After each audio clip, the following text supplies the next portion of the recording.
Good morning বন্ধুরা, আশা করি তোমরা ভালো আছো। আমিও খুব ভালো আছি। সিম্পল লাইফস্টাইল একটি নতুন ব্লগে তোমাদের সবাইকে স্বাগত জানিয়ে আজকের ব্লগটা আমি স্টার্ট করছি। আজকে হচ্ছে মঙ্গলবার আর এখন সকাল 9টার মতো বাজে। আমি ঘুম থেকে উঠেছি 7টার সময়, আর 7টার সময় উঠে সমস্ত বাসি কাজ হয়ে গেছে, এমনকি আমার চানও হয়ে গেছে। চান করে এখন আমি সকালের জলখাবার বানানো শুরু করে দিয়েছি, কারণ আজকে হাজব্যান্ডের স্কুল নেই, আজকে ছুটি। তো যেহেতু হাজব্যান্ডের স্কুল নেই, তো ওই জন্য সকাল সকালে একটু জলখাবার বানিয়ে নিচ্ছি, আর সবাই মিলে একসাথে সকালের জলখাবার খেয়ে নেব। তো আজকে সকালের জলখাবার হচ্ছে রুটি আর কুমড়োর ছক্কা। তো কুমড়োটা হাজব্যান্ড বসিয়ে দিয়েছে, আর আমার আটা মাখা কমপ্লিট হয়ে গেছে। কুমড়োর ছক্কাটা হয়ে গেলেই আমি রুটিটা বানিয়ে নেব। তো তোমরা সঙ্গে থাকো, পুরো ব্লগটা দেখতে থাকো। তো এই যে আমাদের কুমড়োর ছক্কা কমপ্লিট হয়ে গেছে। আর যেহেতু কারেন্ট নেই, এই জন্য হয়তো তোমরা অন্ধকার দেখছো। আজকে সকাল থেকেই কারেন্টের ডিস্টার্ব। এখানে আমার আটা মাখাও হয়ে গেছে, এরপর চটপট রুটিটা করে নিই। রুটি করে নিয়ে ওদেরকে সবাইকে খেতে দিয়ে দেবো। তো আমি এখন রুটিগুলো বানিয়ে নিচ্ছি। বন্ধুরা, সবাইকে জলখাবার দেওয়া হয়ে গেছে, আর এটা আমি আমার জন্য বেড়ে নিয়েছি। তো জলখাবার খাওয়া হয়ে যাক, তারপর আবার পরে তোমাদের সঙ্গে দেখা হচ্ছে। আমাদের সবার জলখাবার খাওয়া কমপ্লিট, আর এখন হাজব্যান্ড বসে সবজিগুলো কেটে দিচ্ছে। বন্ধুরা, হাজব্যান্ডের সবজি কাটা হয়ে গেছে, আর এই সবজিটা হবে কচু দিয়ে আলু দিয়ে ফুলকপি দিয়ে আর ডিম দিয়ে ঝোল হবে। আর এখানে একটু ধনেপাতা কেটে রেখেছে, আর হবে পেঁয়াজ পোস্ত, আর মায়ের জন্য মাছ হবে। তো এদিকে সবজি কাটা হয়ে গেছে, ডিমটা আমি সেদ্ধ বসিয়ে দিয়েছি, সেদ্ধ প্রায় হয়ে এসছে। কারেন্ট আমাদের চলে এসছে, একটু আগেই কারেন্ট চলে এলো। আর এবার আমি পোস্তটা বেটে নেব আর পেঁয়াজটা কেটে নেব, শুধু প্লেন পেঁয়াজ পোস্ত হবে। আর মায়ের মাছের দেখি মা কি খায়, মা তো এখন পুজো করছে, তো দেখি মা কি খায়, মাছ ভাজা খাবে না কি খাবে, তবে মা মাছ ভাজাটাই বেশি পছন্দ করে। তো পেঁয়াজটা কেটে নিই। আমাদের সমস্ত রান্না কমপ্লিট হয়ে গেছে, আর এখন একটা বাজে। তো এবার আমি সবার জন্য ভাত বেড়ে নেব।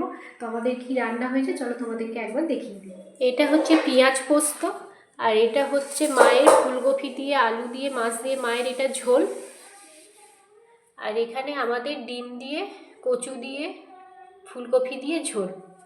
আমরা সবাই খাওয়া দাওয়া করিনি, তারপর আবার ছাদে গিয়ে তোমাদের সঙ্গে কথা হচ্ছে। বন্ধুরা, আমাদের সবার খাওয়া দাওয়া কমপ্লিট, আর আমার রান্নাঘরে যে সমস্ত কাজ ছিল সেগুলোও সব কমপ্লিট করে আমি চলে এসেছি এখন ছাদে।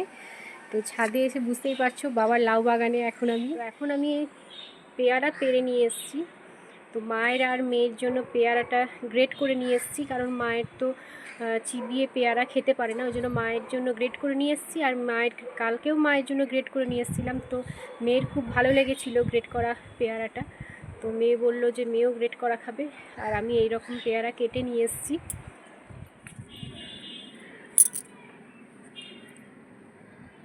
বন্ধুরা, আমরা পেয়ারাগুলো ছাদে বসে বসে খেয়ে নিই, বেশিক্ষণ রোদে থাকবো না, কিছুক্ষণ থেকে তারপর আবার নিচে চলে যাব। তো আবার তোমাদের সঙ্গে বিকেলে দেখা হচ্ছে। শুভ সন্ধ্যা বন্ধুরা, এখন সন্ধে হয়ে গেছে, আর মায়ের সন্ধে দেওয়া হয়ে গেছে। এখন বাজে প্রায় 5:30 থেকে একটু বেশি। তো আমি চলে এসেছি রান্নাঘরে। মেয়ে যেহেতু পড়তে বসবে, মেয়ে টিউশন গেছিলো বিকেলে, 3:30 থেকে টিউশন ছিল, টিউশন পড়ে চলে এসেছে। আর এখন 5:30 থেকে একটু বেশি বাজে, আর ও মেয়ে পড়ে এসেছে 5টার সময়। আর এখন যেহেতু মেয়ে 7টার সময় পড়তে বসবে, এখন টিভি দেখছে। এখন তো সেরকমভাবে পড়াশোনাটা শুরু হয়নি, একটাই স্যারই পড়াচ্ছেন, বাকি স্যার আর কেউ পড়াননি। তো এখন টিভি দেখছে এসে, আর আমি চলে এসেছি রান্নাঘরে সন্ধ্যের জলখাবার বানাতে। তো আজকে সন্ধ্যের জলখাবার বানাবো। বন্ধুরা, আমার মুড়ি মাখানোটা হয়ে গেছে, এরপর আমি সবাইকে মুড়ি দিয়ে দিই, সবাইকে বলতে বাবা মা আর মেয়েকে দেবো। হাজব্যান্ড তো এখন টিউশন পড়াতে গেছে, আর আমি মুড়ি খাবো না, কারণ সন্ধ্যেবেলায় আমার কিছু খেতে ভালো লাগে না। তো বাবা বেড়াতে যাওয়ার সময় চপ নিয়ে এসেছে, তো আমি ওই একটা চপ খাবো শুধু। তো বন্ধুরা, সবাইকে জলখাবার দিয়ে দিয়েছি, আর সবার জলখাবার খাওয়াও হয়ে গেছে। আর আমি তোমাদেরকে তো আগেই বললাম যে বাবা হাঁটতে যাওয়ার সময় চপ নিয়ে এসেছিলো, তো আমি চপ খেয়েছি, আর সবাইকে চা দেওয়াও হয়ে গেছে। আর এখন বাজে ঘড়িতে 7:30টার মতো, আর আমি আবারও চলে এসেছি রান্নাঘরে রাতের খাবার করার জন্য। আর রাতে রান্না হবে রুটি, আর এই যে এখানে মায়ের ভাত রাখা আছে, আর একটু পোস্ত রাখা আছে। আর রাতে রান্না হচ্ছে কি তোমাদেরকে একবার দেখি। রাতে আমরা সবাই রুটি খাবো, মা বাদে আমরা সবাই রুটি খাবো। তো এখানে কেটেছি গাজর, কাঁচা লঙ্কা, ফুলকপি, টমেটো, বিনস আর ধনেপাতা। এটা দিয়ে মুসুর ডাল দিয়ে ডাল করব। আর ডালটা সেদ্ধ করতে দিয়ে তারপর আমি আটা মাখবো। আটাটা এখনও মাখা হয়নি। আটাটা মেখে ডালটা সেদ্ধ করে আবার বসে পড়বো। মেয়ে পড়ছে, তারপর 9:30টার সময় উঠে রুটি আর ডালটা ফোড়ন দেবো। তো আজকের ব্লগটা বন্ধুরা আমি এখানেই শেষ করছি। কালকে দেখা হবে আবার একটি নতুন ব্লগ নিয়ে। তোমরা সবাই ভালো থেকো, সুস্থ থেকো আর সাবধানে থেকো। আমার ভিডিওটা যদি তোমাদের ভালো লেগে থাকে তাহলে অবশ্যই একটা লাইক আর কমেন্ট করে আমার পাশে থাকবে।